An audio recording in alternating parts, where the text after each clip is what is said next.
Assalamualaikum warahmatullahi wabarakatuh. Apa kabar Anda? Sehat, bugar, dan bahagia.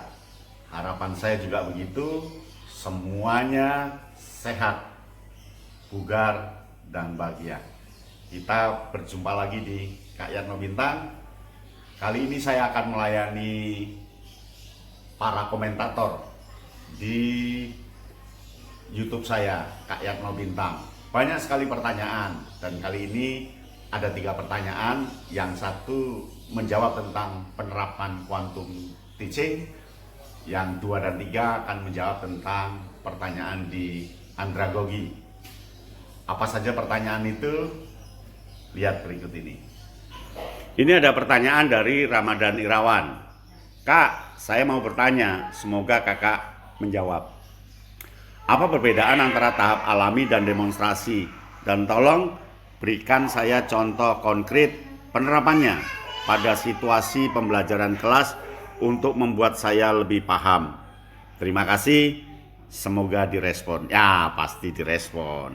Ini respon saya. Mas Ramadan Irawan, tentang quantum teaching. Memang di urut-urutan mengajar quantum teaching itu prakteknya ada 3. Alami, demonstrasikan, dan ulangi. Kok sama? Bedanya di mana? Alami itu adalah praktek pertama. Guru menguji coba secara alamiah apa yang diketahui oleh siswa, dan guru belum memberikan pengertian apa-apa. Biar mengalami, tetapi dalam alami ini guru mengobservasi, memperhatikan apa yang dilakukan oleh murid. Dari hasil observasi itu, dari hasil pengamatan, guru membawa hasil itu ke namai. Nah, di namai itulah dia menjelaskan konsep-konsepnya berdasarkan alami tadi. Dari konsep-konsep tadi, dicoba lagi siswa untuk mendemonstrasikan sesuai dengan yang diarahkan oleh guru. Jadi arahannya setelah alami. Siswa mendemonstrasikan sesuai patokan yang disampaikan oleh guru di namai. Ketika siswa mendemonstrasikan, dianggap benar oleh guru, silakan siswa mengulangi dengan gaya dan rekayasa masing-masing. Jadi quantum teaching itu prakteknya 3 kali. Urutannya kan tandur, tumbuhkan, alami, namai, demonstrasikan, ulangi, dan rayakan.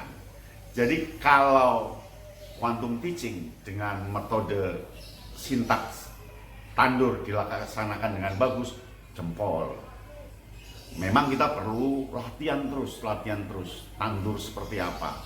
Tandur itu macam-macam bentuknya, bisa lewat bola, bisa lewat praktek, bisa lewat bermain peran, bisa lewat bermain drama, bisa pentas, bisa membaca puisi, bisa apa saja lewat tandur. Baca puisi umpamanya, pertama dia membaca sebisanya. Guru tidak memberikan batasan benar atau salah. Semua siswa membaca dengan caranya sendiri, tentu berdasarkan pengalaman yang selama ini dia lihat. Guru ngamati. Hasil amatan itu disampaikan oleh guru lewat namai. Itu tadi loh nak, namanya enjambement, loncatan dari bait satu ke bait berikutnya. Itu tadi loh nak, yang namanya nada tinggi. Itu tadi loh nak, namanya, dan seterusnya. Setelah itu siswa mendemonstrasikan sesuai arahan guru. Baca puisi ulang lagi, tapi baca puisinya sesuai dengan kriteria yang disampaikan oleh guru. Kemudian baru dia ngulangi dengan gayanya anak sendiri. Tetapi guru tidak bebas, guru tetap memantau. Demikian Mas Irawan tentang quantum teaching, beda alami, demonstrasi dengan ulangi. Selamat ya. Ini ada pertanyaan dari Hendro Suyono, kakak Hendro Suyono, seputar andragogi. Nampaknya dia adalah pelatih pramuka. Terima kasih Prof. Bagaimana cara menilai kompetensi peserta andragogi secara objektif?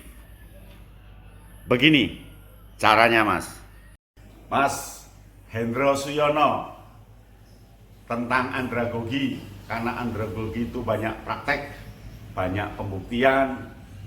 Lalu bagaimana Pak penilaiannya? Kalau bayangan kita penilaian itu tertulis, rasanya susah dilakukan karena mereka praktek, kecuali di ujian akhir. Penilaian andragogi lebih banyak ke penilaian proses, authentic assessment, penilaian autentik, penilaian senyatanya. Buatlah lembar kerja, lembar pengamatan, lembar penilaian, lalu sang widya iswara, sang dosen atau sang pelatih tinggal membuat checklist. Dia membuat checklist. Kriteria dicantumkan di situ. Jadi andragogi lebih banyak ke penilaian proses dan penilaian kinerja. Nah, kinerja itu ada hasil produksi dan ada hasil berdasarkan tingkah laku dia, dan yang ketiga berdasarkan hasil sistem yang dia lakukan. Jadi andragogi lebih cenderung ke penilaian authentic assessment dengan cara lembar pengamatan, penilaian proses, penilaian kinerja. Yang penting ada perubahan dari peserta sesuai dengan tujuan dan ada bentuk nyatanya bagus nilainya. Begitu saja Mas Yono, begitu ya, luar biasa. Kemudian ada pertanyaan dari Arin Nur Fitriani. Ini juga seputar andragogi. Terima kasih Bapak atas ilmunya mengenai pembelajaran untuk orang dewasa. Maaf, yang mau saya tanyakan, apakah dalam mengajar orang dewasa ini ada kriteria tertentu sebagai pendidik? Terima kasih. Ini jawabannya. Mbak Arin Nur Fitriani, ada syarat menjadi pengajar orang dewasa. Syarat itu kriterianya kriteria akademik, berarti dia menguasai tentang ilmu jiwa orang dewasa. Dia menguasai tentang ilmu-ilmu orang dewasa. Apa hakikatnya orang dewasa itu? Lalu kompetensi pedagogisnya, dia tahu cara-cara ngajarnya. Dia tahu cara-cara melatihkan pada orang dewasa. Kemudian yang menguasai ilmu sangat mendalam. Nah, kriteria akademik itu biasanya dia pingin yang lulus S2 atau yang pelatihan widya iswara, atau kalau dalam dunia umum itu di pramuka dia harus lulus KPD atau KPL, kursus pelatih pembina pramuka tingkat dasar, kursus pelatih pembina pramuka tingkat lanjutan. Jadi ada kursus-kursus pelatihan-pelatihan pendidikan yang memang dipakai untuk calon-calon pengajar orang dewasa. Anda kelak seperti itu. Kalau Anda nanti lulus S1 umpamanya atau sudah lulus S2, segera daftar di pelatihan-pelatihan yang resmi maupun tidak resmi. Kalau yang resmi biasanya jalur daftar menjadi widya iswara, kemudian di sana akan ada kursus tipe A, tipe B, tipe C, lalu menjadi widya iswara. Di situ diajari cara mengajarkan orang dewasa. Kemudian mungkin jalur dosen, di situ juga dilatih bagaimana ilmu pekerti namanya, bagaimana pembelajaran untuk perguruan tinggi. Di situ ada materi andragogi. Setelah lulus semua, Anda punya hak mengajar untuk orang dewasa. Mengajar untuk orang dewasa itu perlu ketelatenan, perlu kesabaran, keikhlasan, tidak mudah emosi, bantingan orangnya, sudah betul-betul beda dengan murid. Kalau murid itu kan di wilayah pedagogi ada petunjuknya sendiri. Kalau orang dewasa bahagia dan senang, tapi taruhannya kita juga akan stres, tapi tidak apa-apa.